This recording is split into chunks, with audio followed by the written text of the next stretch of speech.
the greatest journey. Right now, I'm on Norwegian BREAKAWAY, and the ship is going to dock in Portland, in the state of Maine, in around 2 hours. And we will get ready to get off the ship. This episode will feature what we do on shore, both today here in Portland and tomorrow when the ship docks in Boston. We are not going to join any of the pre-arranged shore excursions with NCL, but we will just take it easy and see what we can do around the harbor. Join us. Good morning! Good morning! Good morning! Good morning to you! Good morning! Good morning! Good morning to you! Remember to wash your hands, wash she all the time. Wash she up, be smiling, make you feel alright. Washi, happy, smiling with your friend.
My mom and I cannot walk much and far, so here in Portland, we planned very simple activities.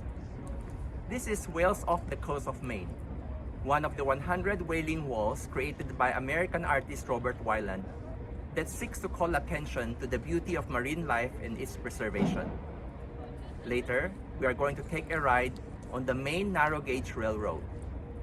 The ride is about 40 minutes round trip along the beautiful Casco Bay.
Casico, Abenaki, and Wabanaki peoples.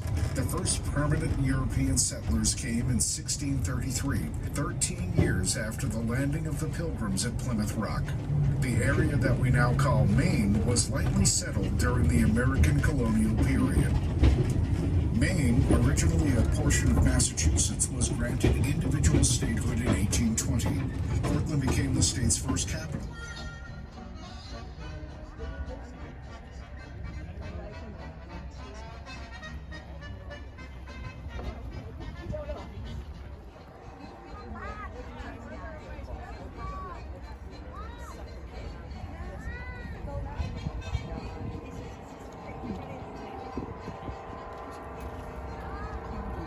Ships, passengers, and cargo would be sent from Montreal to Portland, where our port never froze.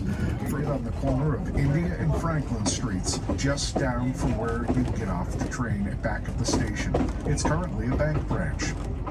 To reach the mainland on their way to Canada, all trains had to cross Portland's Back Cove over the swing bridge next to where we stopped. As much to build a narrow gauge railroad compared to building a standard gauge railroad.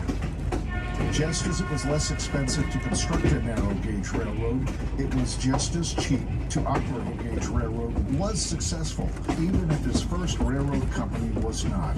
Mansfield decided to apply the concept for a second time, this time in Maine. He developed the Sandy River Railroad, which ran in Franklin County.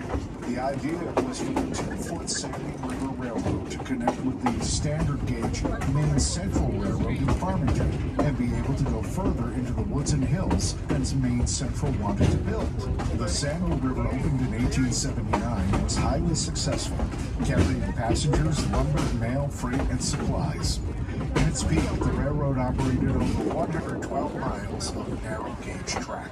It was the largest and most successful of America's 2-foot railroads.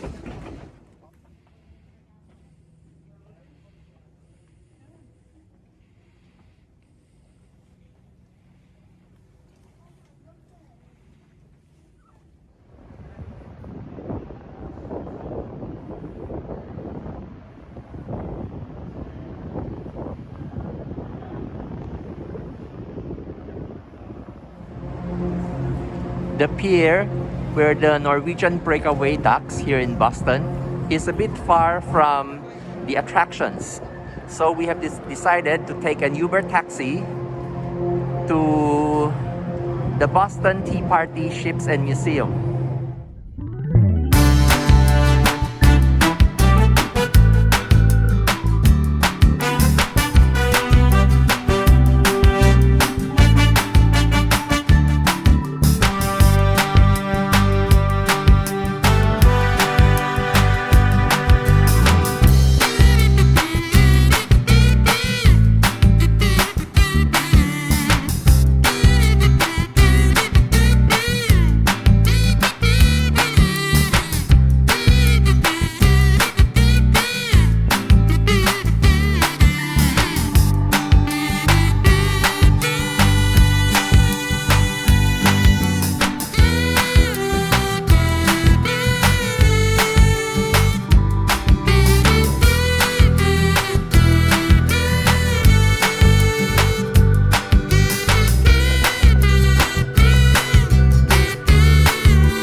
after strolling a bit of Boston,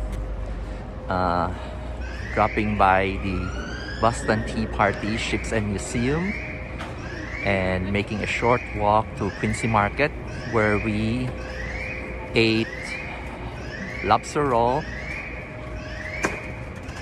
and chowder and bisque, we returned to the Norwegian Breakaway. See you next time.